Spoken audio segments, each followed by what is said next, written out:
स्वागत है सभी बच्चों का भारतीय संविधान की क्लास में। और संविधान की ये पहली क्लास है। इस क्लास में आज हम जानने का प्रयास करेंगे कि भारतीय संविधान का निर्माण करने में क्या उलझने थी, क्या परेशानियां थी और हमारे संविधान निर्माताओं ने संविधान की किताब को कैसे बनाया। तो आज हमने पहला आर्टिकल लिया है संविधान में। आप सभी को पता है कि 22 भाग हैं और इस 22 भाग में सबसे पहला भाग है संघ और उसके राज्य क्षेत्र। और इसके अंतर्गत कुल चार अनुच्छेद आते हैं। अनुच्छेद 1, 2, 3, 4 अनुच्छेद हैं। तो मैंने आज पहला ही अनुच्छेद उठाया है। हो सकता है कभी आपको ना समझ में आया हो, लेकिन अगर मैं दावे के साथ कहता हूँ, गारंटी के साथ कहता हूँ कि अगर आज तक आपको इस आर्टिकल का समझ में नहीं आया हो तो आज इस आर्टिकल को पूर्णतया समझ में आ जाएगा। लेकिन पूरा वीडियो देखिएगा तभी आपको समझ में आएगा। तो अनुच्छेद 1 में क्या कहा गया है, मैं आपको कहानी सुना रहा हूँ कि जब अंग्रेज भारत को छोड़ करके चले गए तो उस समय भारत ही भारत था और कुछ नहीं था। यहाँ पर कोई संविधान नहीं था। तो आप ये सोचिए कि एक खेत है खाली और वहाँ पर एक घर का निर्माण करना है। तो आपके घर के दादा पापा सब लोग मिल करके उस घर में का एक नक्शा तैयार कराएंगे सबसे पहले तो, और बताएंगे यहाँ पे लैट्रिन होना चाहिए, यहाँ बाथरूम होना चाहिए, इतने कमरे होने चाहिए, इतने फैमिली मेंबर हैं, इनके लिए ये कमरा, इनके लिए वो कमरा। इस प्रकार से पूरे घर का निर्माण होना चाहिए।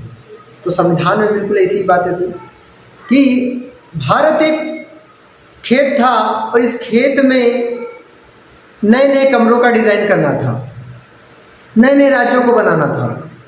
तो इस राज्यों को बनाने के लिए क्या बातें होनी चाहिए, तो सबसे पहले तो ये बात है कि अगर जो घर बन रहा है उस घर में किसका नाम या क्या नाम होना चाहिए उस घर का। तो इस भारत का शुरुआत में नाम का डिस्कशन हुआ कि नाम क्या होना चाहिए। तो वहाँ पर जो हमारे संविधान निर्माता थे, बुजुर्ग लोग थे, तो उन सब के बीच में आपस में दो गुट बट गए।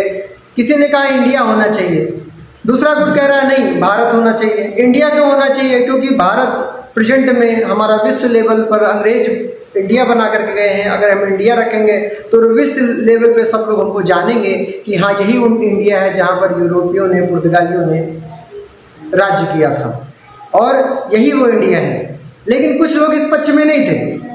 उनका कहना था नहीं, भारत का नाम इंडिया नहीं होना चाहिए। क्यों? क्योंकि भारत एक की परंपरा, भारत की संस्कृति बहुत ही प्राचीन है और इस संस्कृति अगर हमने इंडिया नाम रखा तो भारत की संस्कृति नष्ट हो जाएगी। इसलिए भारत का नाम इंडिया ना होकर के भारत होना चाहिए। तभी दोनों के बीच में, दोनों बुजुर्गों के बीच में, लोगों के बीच में आपस में बहस चल रही, बहस करने लगे नहीं इंडिया होगा, दूसरा कह नहीं भारत होगा, एक कह रहा इंडिया, दूसरा कह रहा नहीं भारत। तो ये बहस हो रही थी। तभी से ये इसी सभा के बीच में एक बहुत ही बुद्धिजीवी प्राणी निकले। उन्होंने कहा नहीं, आप लोग इंडिया वाले भी सही कह रहे हैं और भारत वाले भी सही कह रहे हैं। इंडिया वाले भी सही कह रहे हैं, भारत वाले भी सही कह रहे हैं, तो दोनों नाम रख दिया जाएगा। कैसे रख देंगे दोनों नाम? ठीक है, मैं एक लाइन लिख देता हूं, अगर आप लोग उस बात पर सहमत हो तो ये नाम रख लीजिए। तो उन्होंने लिख दिया इंडिया दैट इज भारत। अंग्रेजी में लिखा India that is Bharat, Hindi में लिख दिया इंडिया यानी भारत। इंडिया यानी भारत, नहीं भारत का नाम इंडिया भी हो गया और भारत का भी हो गया। यानी आधुनिक लेवल पर देखें तो इंडिया भी ठीक है और प्राचीन परंपराओं के अनुसार देखें तो भारत भी ठीक है। तो इंडिया वही है जो कि भारत था और उसकी संस्कृति, उसकी परंपरा, उसकी विरासत कहीं नहीं गायब होने वाली। तो इंडिया दैट इज भारत। सभी लोगों ने ताली बजाई, वाह क्या नाम सुझाया है आपने माँ से, और सभी लोगों ने एक्सेप्ट किया इंडिया दैट इज भारत। आज से इंडिया ही भारत है। तो पहली बात तो अनुच्छेद 1 से निकल के आई इंडिया दैट इज भारत। दूसरी बात क्या थी? नाम तो मिल गया भारत का। दूसरी बात थी कि भारत का नाम तो हो गया वहां से, लेकिन भारत चलेगा कैसे? अलग अलग कमरों में अलग अलग फैमिली मेंबर रह रहे हैं और सबके बीच में समन्वय बिठाना बहुत बड़ी चीज है। तो उसी समय बीच से एक वकील साहब निकल के आए, बहुत पढ़े लिखे थे, आप सब उनका नाम जानते हैं, बाबा साहब भीमराव अम्बेडकर जी निकल करके आए बीच में। उन्होंने कहा मैं बताऊंगा कैसे भारत चलेगा। उन्होंने कहा भारत राज्यों का संघ होगा। भारत राज्यों का संघ होगा, अर्थात पूरे घर में कमरे तो बहुत सारे होंगे, उस कमरे में सब फैमिली मेंबर रहेंगे और सब मिल करके रहेंगे, और किसी को भी ये अधिकार नहीं होगा कि वो घर छोड़ करके जा सकेगा। किसी को भी अधिकार नहीं होगा कि वो घर छोड़ करके जा सकेगा। जैसे अमेरिका में कॉन्ट्रैक्ट लेवल चल रहा है कि वहाँ राज्यों ने कॉन्ट्रैक्ट करके रखा है, जब तक मन करेगा रहेंगे और जब मन करेगा तो अपना दूसरा देश बना लेंगे। ये नहीं होगा भारत में। भारत राज्यों का संघ तो होगा, लेकिन किसी को भी ये अधिकार नहीं होगा कि वो भारत को छोड़ करके जा सकेगा। तो भारत में राज्यों का संघ होगा, और इस प्रकार से उन्होंने राज्यों की 3 कैटेगरियां डिवाइड की। सबसे पहले एक सबसे बड़ा राज्य जहां पर अपनी खुद की सरकारें होंगी, जैसे उत्तर प्रदेश, महाराष्ट्र, तमिलनाडु, बिहार, ऐसे राज्य जहां पर खुद की सरकारें होंगी जिनको राज्य सरकार कहा जाएगा। और दूसरे वे राज्य जहां पर खुद की सरकारें नहीं होंगी, कुछ पिछड़ी हुई चीजों के कारण वहां पर खुद के राज्य नहीं होंगे, खुद की सरकारें नहीं होंगी। राज्य तो होंगे लेकिन खुद की सरकारें नहीं होंगी, और ऐसे राज्यों को चलाने की जिम्मेवारी केंद्र सरकार पे होगी, राष्ट्रपति पर होगी। और ऐसे राज्यों का नाम दिया गया केंद्र शासित प्रदेश। केंद्र शासित प्रदेश जिनका कार्यभार सब केंद्र देखेगी, ऐसे राज्यों को दूसरे कैटेगरी में डिवाइड किया गया।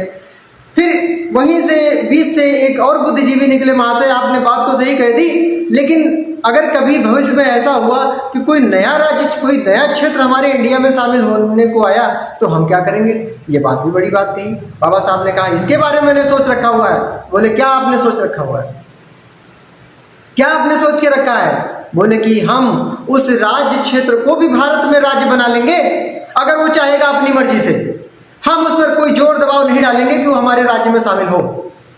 उसकी इच्छा है तो हमारे राज्य में, हमारे देश में आकर के एक राज्य बन जाए, हमारे साथ में रहे, लेकिन उसके बाद में उसको जाने का छोड़कर हक नहीं होगा। ऐसा हुआ सिक्किम के साथ। सिक्किम भारत का 22वां राज्य बना 1975 में। 1975 में भारत का 22वां राज्य सिक्किम बना, जो उस समय 1947 में भारत का हिस्सा नहीं था, और वहाँ की जनता ने स्वेच्छा से भारत के पक्ष में वोटिंग की और भारत का 22वां राज्य बना दिया गया। तो ये बात बाबा साहब ने बोला कि हम आगे अगर कोई दूसरा राज्य क्षेत्र, कोई दूसरा क्षेत्र भारत में शामिल होना चाहेगा तो हम आर्टिकल नंबर 1 के अनुसार ही उसको भारत के संविधान में जगह दे देंगे। भारत में, यानी भारत के घर में एक कमरा बना करके उसको दे देंगे, नया कमरा डिजाइन करके उसको दे देंगे, और उसकी अपनी राज्य सरकार बनाएंगे, और उसको पूरा हम सहयोग देंगे, समर्पण कर लेंगे, और अपने आप में उसको फैमिली मेंबर की तरह बना लेंगे। फैमिली मेंबर बना लेंगे उसको, और जब वो फैमिली मेंबर ही बना लेंगे तो उसको जाने का कोई हक ही नहीं है, वो छोड़ कर जाएगा कहाँ? तो ये 3 बातें निकल के आ गई। ये 3 बातों को लेते हुए भारतीय संविधान के अनुच्छेद 1 में चर्चा की गई है कि भारत राज्यों का संघ होगा, और इंडिया दैट इज भारत होगा, और कोई नया राज्य क्षेत्र भारत में शामिल होना चाहे, जैसे सिक्किम शामिल हुआ 1975 में, तो उसको भी हम जगह दे देंगे, जगह हम दे देंगे। ठीक है बच्चों, तो ये अनुच्छेद 1 की कहानी थी। नेक्स्ट क्लास में मैं सिक्किम पर चर्चा करूंगा। मैंने यहाँ सारी बातें लिखी हुई हैं सिक्किम से रिलेटेड। सिक्किम को कैसे भारत में शामिल किया गया, वहाँ के राजा ने बड़ा चूची चीची की, लेकिन वहाँ की जनता ने भारत के पक्ष में समर्पण किया कि हम भारत के साथ रहेंगे, और वहाँ का राजतंत्रीय शासन किस प्रकार से खत्म किया गया, क्या उस समय परिस्थितियाँ रही थी, क्या चीन का डर था, क्या अमेरिका का डर था भारत को, और अगर सिक्किम भारत का राज्य ना बनता तो क्या समस्याएं आज भारत को झेलनी पड़ जाती।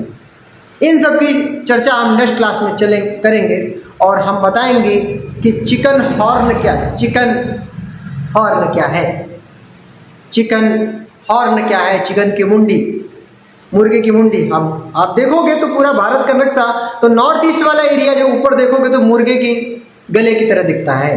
अगर ये मुर्गा का गला चला जाता, मुर्गे का अगर गला ही चला जाता तो भारत क्या बचता। इस सब की चर्चा मैं नेक्स्ट वीडियो में करूंगा, और वीडियो आप जरूर देखिएगा। आपको भारत से जुड़ी हुई बहुत सारी बातें पता चलेंगी। शुरुआत से मैं शुरू कर रहा हूँ, शुरुआत से मैं बिल्कुल शुरू कर रहा हूँ। बहुत बेसिक से मैं आपको समझाऊंगा, हर एक आर्टिकल को मैं समझाऊंगा, बहुत बेसिक समझाऊंगा। आप एक बार वीडियो देखिएगा, आपको दोबारा से किसी किताब को पढ़ने की आवश्यकता नहीं पड़ेगी, ये मैं दावे के साथ कहता हूँ।